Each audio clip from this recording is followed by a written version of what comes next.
खान साहब ने जाकर शुभंकर मिश्रा के शो पे कहा कि भाई अवध ओझा तो राजा बनाते हैं, लेकिन उन्होंने ये भी बात कही कि हमारे सीनियर हैं, मैं उनके बारे में कुछ नहीं कहूँगा, मैं उनका सम्मान करता हूँ। तो ये बात उन्होंने बिल्कुल सही कही कि वो तो भाई राजा बनाते हैं। जिस देश में लोग सेल्फी लेने के लिए गिड़गिड़ाते हैं, फोटो खींचने के लिए गिड़गिड़ाते हैं, भिखमंगों की एक पूरी फौज खड़ी हो गई है, वहां कोई तो होगा ना जिसको उनको जगाना पड़ेगा कि भाई तुम भी राजा हो, भाई तुम भी भगवान की स्थिति में हो, प्रभु हो।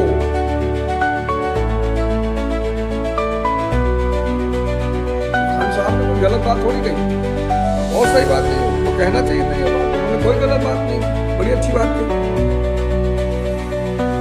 बाकी थोड़ा गुस्से में थे, गुस्से में बहुत कुछ उल्टा सीधा बोल दिया, नहीं बोलना चाहिए, फिर से गलती करी।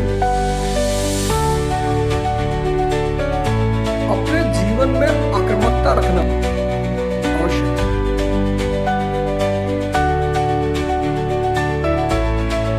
हमने जो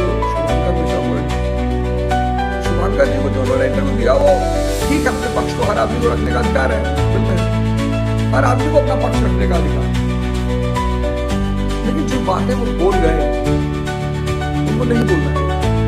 मतलब मैं तो फिर भी कहूँगा उनको नहीं बोलना चाहिए। उन्होंने कहा कि जो लोग भी मुझे फैजल खान कहते हैं मैं उनका जीजा हूँ।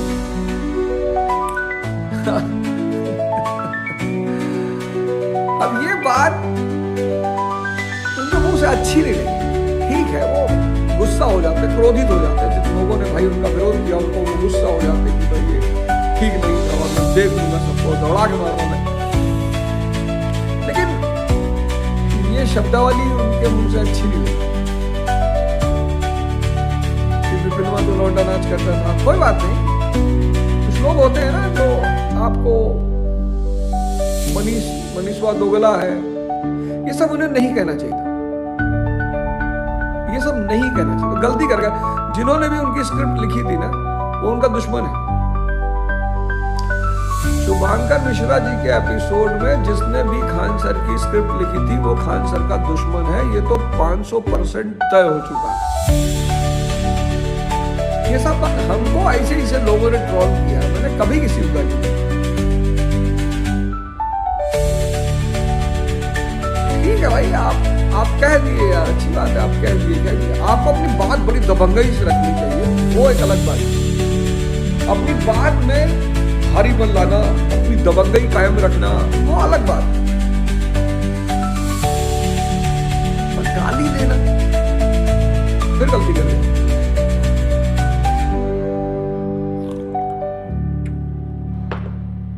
फिर गलती कर गए, फिर खान साहब गलती कर गए, उनको नहीं करना चाहिए था,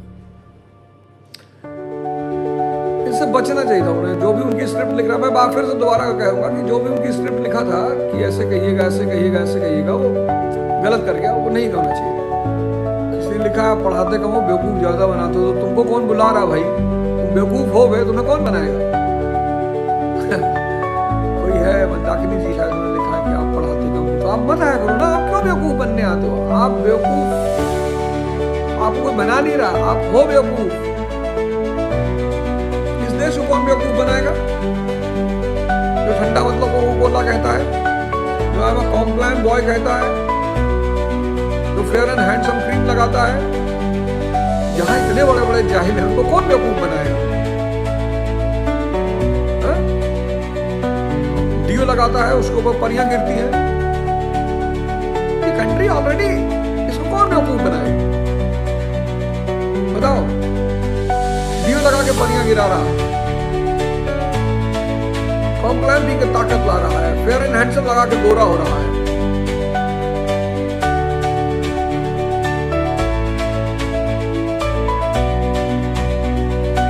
उस देश को कौन बेवकूफ बना सकता है जो स्वयं इतना जाहिल है?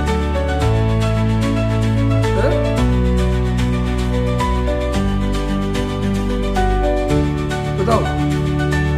और अगर आपको लगता है ऐसा तो आप बताया करिए। ये तो गीता का जो अध्याय है भाई, ऐसे लोग उसको ओशो को भी बोलते थे, सेक्स पे बातें करता है। उसकी सेक्स की बात सुन ली होते तो नीले ड्रम में नहीं जाना पड़ता, ना तुम्हें धक्का मारती कोई लड़की। हटा ही दिए इस कंट्री से, गांधी को गाली देते ही हो तो पाखंड में कुछ बोल दो तो पाखंडियों ने एक ग्रुप बना रखा है तुरंत। पिछले 1.5 साल से गीता पढ़ा रहा हूं, कहते अवध ओझा सनातन विरोधी। अबे भाई मैं पाखंड विरोधी हूं, किसकी औकात है जो भगवान का विरोध करे? भिखमंगे हैं, स्त्री को प्रेम कर रहे हैं, भिखमंगे आय का साधन ही नहीं है, प्रेम कर रहे हैं। सोचो कितना जाहिल आदमी होगा। भगवान कौन?